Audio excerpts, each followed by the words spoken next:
ये स्मोक क्या होता है? स्मोक होता है विंटर में, आपने देखा होगा कि हम कहते हैं धुंध आ गई, हमें बिल्कुल भी दिखाई नहीं दी होती, वो मिक्स हो जाती है कई बार।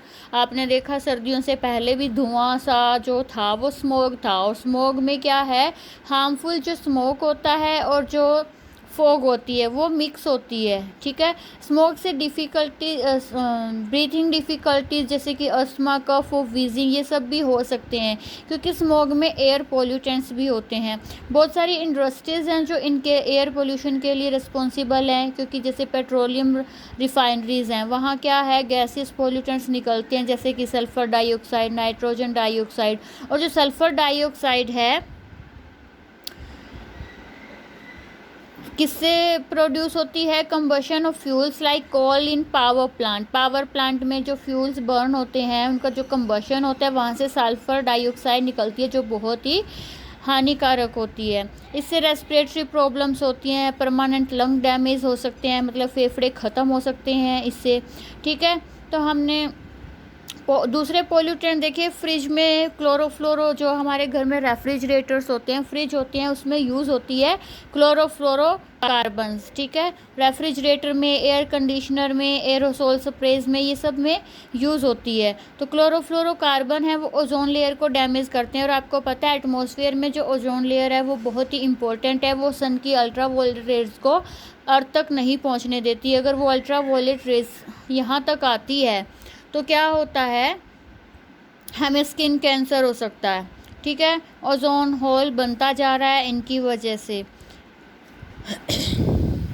लेकिन अब अच्छी बात ये है कि अब क्लोरोफ्लोरोकार्बन की जगह जो कम हार्मफुल केमिकल्स हैं वो यूज़ किया जाने लगा है, ठीक है। तो हमने ये गैसेस पढ़ ली कौन सी ज़्यादा हार्मफुल होती हैं। इंडस्ट्रियल स्टील मेकिंग कंपनीज़ है, वहाँ से, मतलब इंडस्ट्रीज से पोल्यूशन होता ही होता है। अब देखिए केस स्टडी ताजमहल के बारे में पढ़ते हैं। Over the past 2 decade India's most famous tourist attraction Taj Mahal located in Agra में है। ये क्या है, चिंता का विषय बन चुका है। क्यों बन चुका है? क्योंकि जो एक्सपर्ट है वो क्या कहते हैं कि एयर के जो पोल्यूटेंट हैं वो उस वाइट मार्बल, आपको पता है ताजमहल है पूरा वाइट मार्बल से बना हुआ है, लेकिन एयर में ऐसे पोल्यूटेंट हैं जो उस वाइट मार्बल को अब येलो कर रहे हैं, ठीक है।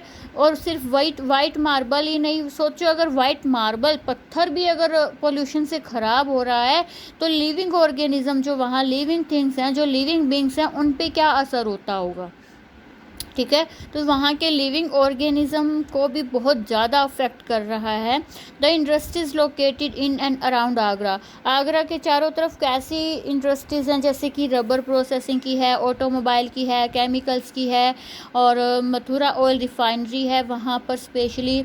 ये सब क्या है, पोल्यूटेंट्स जैसे कि सल्फ़र डाइऑक्साइड और नाइट्रोजन डाइऑक्साइड प्रोड्यूस करते हैं, और ये क्या करते हैं, जो वाटर वेपर है एयर में उसके साथ रिएक्ट करते हैं और सल्फ्यूरिक एसिड और नाइट्रिक एसिड बना लेते हैं।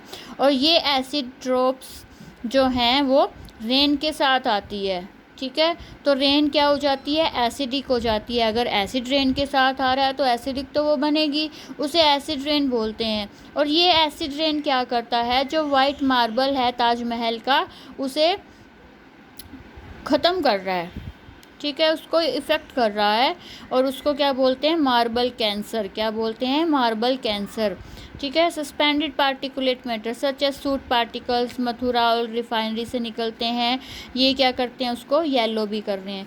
सुप्रीम कोर्ट ने क्या किया है, बहुत सारे स्टेप्स उठाए हैं ताजमहल को सेव करने के लिए। जैसे कि उन्होंने इंडस्ट्रीज़ को ऑर्डर दिया है कि cleaner fuel like CNG use कीजिए, LPG यूज़ कीजिए, ऑटोमोबाइल को भी अनलीडेड पेट्रोल, मतलब बिना साफ़ किया हुआ या ऐसा जो बहुत ज़्यादा हार्मफुल है वो नहीं यूज़ करना है। अपने एल्डर के साथ आप ताजमहल देख सकते हो 20-30 साल पहले का और अब का कंपेयर कर सकते हो कि कैसा था। ग्रीन हाउस इफ़ेक्ट क्या है, you know that sun rays warm the earth surface. देखिए हमारी अर्थ है, ठीक है, और अर्थ के चारों तरफ एयर का लेयर है, ठीक है, जो एक ब्लैंकेट की तरह काम करती है। जब सनरेज आती हैं तो अर्थ गर्म हो जाती है, और जब शाम को सनलाइट नहीं है तो ये अर्थ क्या है, जो हीट थी उसको वापस भेजती है, लेकिन जो एयर की लेयर है उसकी वजह से वो एटमॉस्फेयर से बाहर नहीं जा पाती, तो जो एयर मतलब जितनी अर्थ गर्म हुई है वो वहीं रह जाती है, ठीक है, मतलब रिफ्लेक्ट हो रही है रेडिएशन, ठीक है, और अर्थ को गर्म कर रही है। तो ये क्या है, ग्रीन हाउस इफ़ेक्ट है। If you have seen A green house in A nursery में अगर आपने देखा होगा, कांच के घर लगाए हुए होते हैं और उसके अंदर फल सब्जियां उगाई होती है, वो भी क्या करती हैं कि सन की हीट है वो अंदर तो आ जाती हैं, लेकिन सन की हीट है वो वापस नहीं जा पाती, ठीक है, इससे मतलब वो उस घर को गर्म रखते हैं। ट्रैपिंग ऑफ रेडिएशन बाय इसी तरह से हमारी अर्थ करती है, जो लेयर है एयर की वो हीट को वापस नहीं जाने देती, इसको ग्रीन हाउस इफ़ेक्ट बोलते हैं। अगर ये प्रोसेस नहीं होती, अगर ये हीट वापस चली जाती तो अर्थ रात को इतनी ठंडी हो जाती कि यहाँ कोई लिविंग बीइंग हो ही नहीं सकता था, इसलिए ये लाइफ है वो इसी की वजह से पॉसिबल है, ठीक है। लेकिन CO2 एयर में ज़्यादा हो जा रही है, तो CO2 इसके लिए ज़्यादा रिस्पॉन्सिबल है और ज़्यादा ग्रीन हाउस इफ़ेक्ट होता है।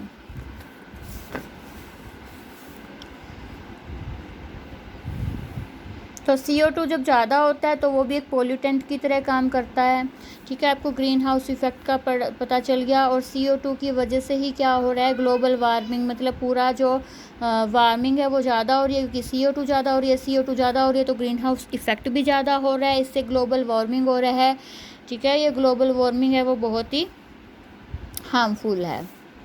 नेक्स्ट वीडियो में हम पढ़ेंगे व्हाट कैन बी डन, क्या कर सकते हैं हम।